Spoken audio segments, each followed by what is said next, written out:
दोस्तों, ये सागौन रिट्रीट है और हम जिस दिशा में अब आगे बढ़ रहे हैं वह भोपाल राजधानी पहुंचने की दिशा सड़क है और ये सीकर जिले के अंतर्गत आती है।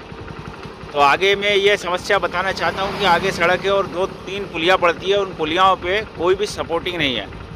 कई वर्ष गुजर जाने के बाद, लगभग 4 से 5 वर्ष से तो मैं लगातार देख रहा हूँ कि वहाँ पर जो बैरिकेडिंग आजू बाजू की रेलिंगें टूटी है, वे अब तक उसमें कोई सुधार नहीं हुआ। जबकि सड़क पर कई बार डामर कर दिया गया है, लेकिन विभाग ने इस ओर आँख मूंद ली है कि यहाँ पर रेलिंग का भी सपोर्ट दिया जाए। आपको मैं आगे दिखाता हूँ। दोस्तों, हम सागौन रिट्रीट से हम आगे बढ़े हैं।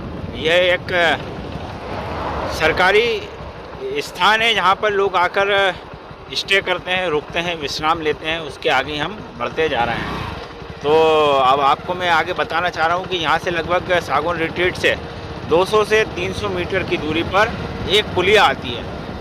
सड़क, क्योंकि यहाँ पे जंगल इलाका होने के कारण सड़क यहाँ पर छोटी हो गई है और छोटी सड़क पे वाहन निरंतर चलते रहते हैं और उनको परेशानियों का सामना करना पड़ता है। तो यहाँ पर रात्रि में काफ़ी स्थिति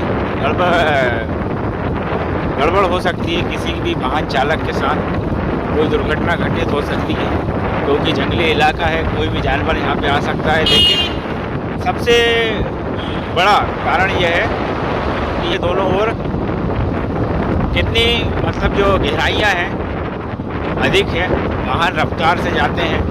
हालांकि यहाँ पे तो इतनी नहीं है, लेकिन आगे जो पुलिया आती है वहाँ पे बिल्कुल सक्रिय हो जाती है सड़क, जिसके कारण दुर्घटना के चांस सबसे अधिक है। क्योंकि दुर्घटना होने के कारण ही तो ये रेलिंगें टूटी है। लेकिन विभाग कितना लापरवाह है, इस बात का हम आपको याद दिलाना चाहते हैं कि विभाग इस पर क्यों ध्यान नहीं देता है।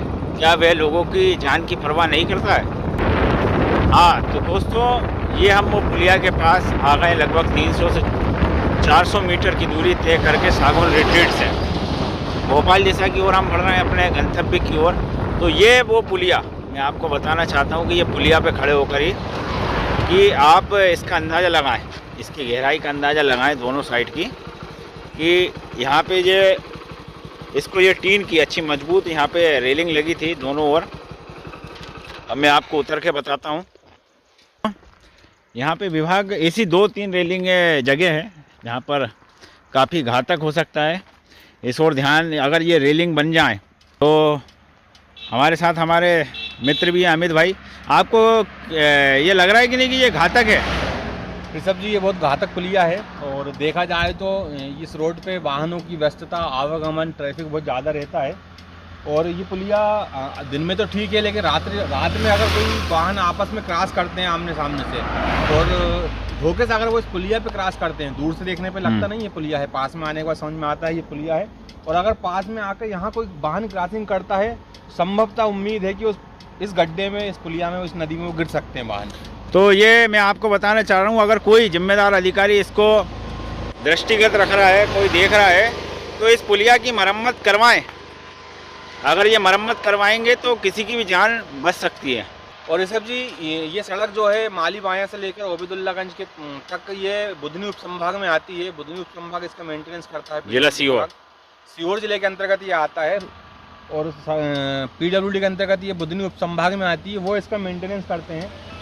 सड़क की गुणवत्ता ठीक है, लेकिन ऐसी पुलिया अनेकों जगह पे ऐसी हानिकारक और इसकी पुलिया हैं जो देखने में कहीं ना कहीं चिंता का विषय बनी। ये आप देखिए, ये ट्रक आ रहा है और अगर 2 क्रॉसिंग करेंगे तो कोई निश्चित ही है कि वहाँ पे ये बगल में गिर जाएगा। तो क्या प्रशासनिक अधिकारियों को अपनी जिम्मेदारी का एहसास नहीं होता है कि जिससे कि वे पुलिया में इस प्रकार की मरम्मत कर सकें? दोस्तों, आपको अगर हमारा वीडियो पसंद आता है तो आप इसे लाइक कर सकते हैं, शेयर कर सकते हैं, सब्सक्राइब कर सकते हैं और जिम्मेदार अधिकारियों तक इसे पहुँचा सकते हैं।